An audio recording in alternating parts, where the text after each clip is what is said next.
everyone, welcome to my first YouTube video. My name is Yenny Torres. I am a real estate agent in Northern California. I'm doing this video just to kind of go over why I decided to become a real estate agent, what helped me pass my real estate exam, and what the process was after the exam.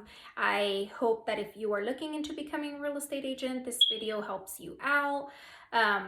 If you have any questions, you can just comment down below. I will be linking what course I used and what website I went to help me pass my exam as well. So stay tuned.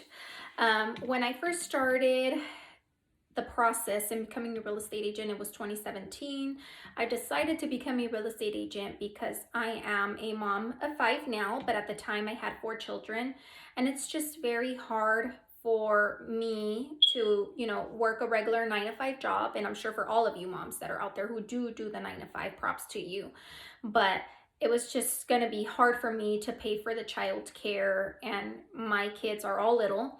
So, they need doctor's appointments all the time, and I wasn't going to be able to, keep requesting time off so that I can go to doctor's appointments with them. And probably my whole check was going to go into child care. So I decided to look for something that, would leave me money, and I can make my own schedule, and I wouldn't miss any school events and still be able to take my kids to doctor's appointments and all that good stuff. So it was November of 2017. I looked up on what was needed to start the process, and what was needed was that you need to take a course online. And I did, I believe it was called Online Learning Course Real Estate. And you complete your hours on there. You got to do principles of real estate and practicing real estate.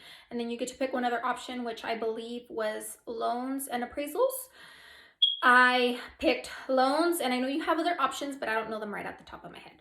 I believe I paid anywhere from $200 to $250. I don't recall the exact amount. I don't know what the pricing is now. It's 2017. You may want to check out the website to see what the pricing is currently. So I did that. I completed that. And then the next step was to sending your application with the state, getting your life scans done, sending that in with your application, and paying for any fees that needed to be paid. I believe I paid, I want to say it was like no more than $600 for the course and to pay for the license with the state.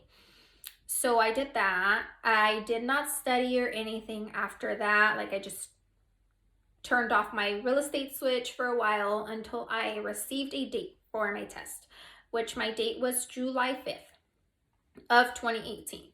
So 2 weeks before, what I did was I would get up every day at 5 in the morning for 2 weeks. For 2 weeks at 5 in the morning, and I would just study for 2 to 3 hours. I had to do it that way because I do have kids, and they do require a lot of my time, and they were just not, I was not going to be able to study and focus and actually soak it all in. So I had to wake up at 5 in the morning. So I would wake up at 5 in the morning, study, and then I would do a little bit of Tom Ferry just to kind of motivate me and see what I was getting myself into. So I heard on one of the Tom Ferry videos that 87% of real estate agents fail. So there is a high number of real estate agents who fail, and that kind of scared me. It scared me, but then, if you pour your heart and soul into it, and you know what you want, and you work hard, you're gonna do fine, and you're gonna be fine. So I knew that I wanted to work hard at it, and that I wanted to do great in real estate. So that's exactly what I did. So I would watch the videos. Then I went on YouTube and I looked up how to pass your real estate exam.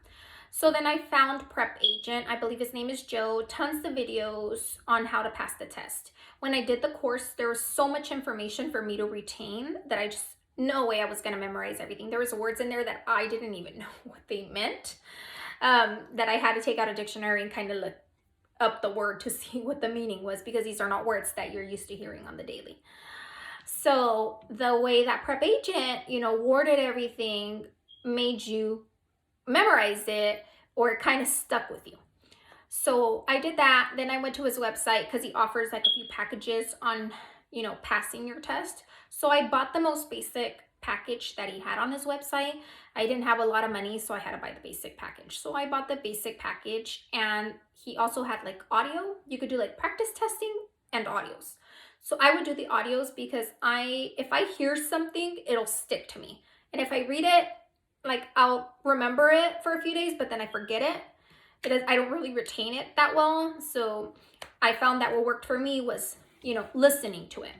So I would listen to his audios in my car when I was picking up my kids from school, dropping them off, aside from the studying that I was doing in the morning. So on July 5th, I went in. You get to the building of Real Estate Bureau. They have a security guard. I checked in. They have little lockers where you put your phone. I believe the only thing you're allowed to carry is your ID because you have to put it right next to your computer when you're taking your exam. And it's on the computer. Nothing is written. The only thing that they have there is like a little notepad and a calculator and a pen, just if you have any math problems. I personally did not get any math problems, but I've heard of people who have had math problems on the exam. So after, being done with my exam, I went to the desk. I gave her my ID. She gave me my score. They fold it up for you. Then they tell you go to your car and open it up in your car. So I was like dying to get to my car so that I could see if I passed or failed, because I really didn't want to, hire a babysitter again so that I can go again. So thank God I opened it, passed. Super happy, super, super happy. So I passed on my first try. Then the next step was, finding a brokerage. So I looked into bigger brokerages just because I've heard that when you work for a smaller brokerage, you don't have the support that you need when you're new. I'm sure that if you go to a brokerage and they tell you, hey, I'm going to walk you through your first few transactions and help you how to get business, that would have been fine. But I didn't know of any brokerage that was like that and small. So I decided to interview Keller Williams and Coldwell Banker. When I went to Keller Williams, they gave me all the information. I was super excited. I got the fees. But I didn't feel like that was the right place for me. So I went to Coldwell Banker, and as soon as I walked in, I left the office. The atmosphere was just different, and the office manager was just great and wonderful. And as soon as I met him and I had my conversation with him, I knew that that was where I was gonna work. I was gonna work for Coldwell Banker. He just made me feel like he was going to be there every step of the way, and I was going to have all the support. And he showed me all the trainings that they offer. They offer trainings on your contracts and how to market yourself and how to get business and how to stay relevant in the business. So I really like that. So that's what I did. I signed up through Coldwell Banker. Then the next step was signing up with the Sacramento Realtor Association, which I did. Told them I was going to work for Coldwell Banker, gave them their information.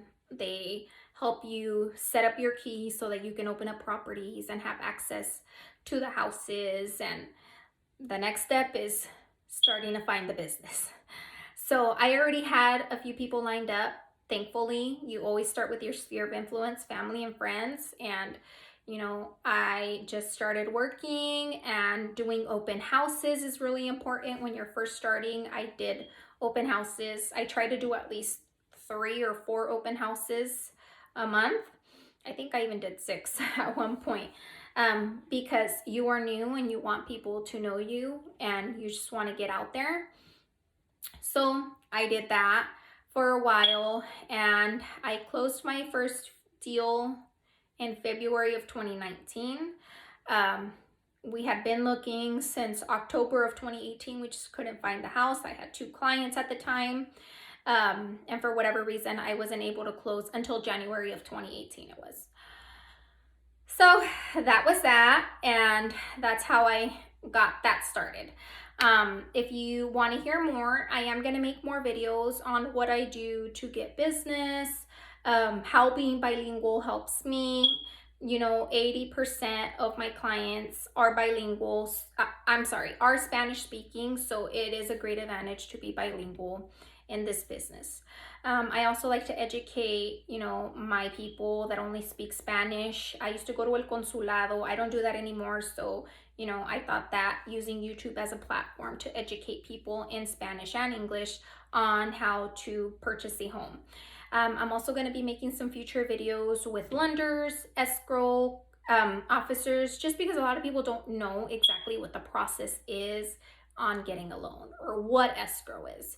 So I want everybody to know. I am also going to become a certified translator, so we can talk a little bit about that.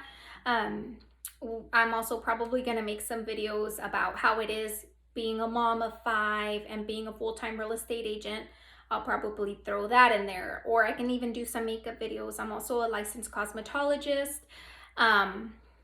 And I'm very excited to now start, you know, making YouTube videos. So I hope that you like my videos and that you support me. And if you like them, you know, please share, like, subscribe, turn on your bell notifications. That way you get notified every time I upload a new video.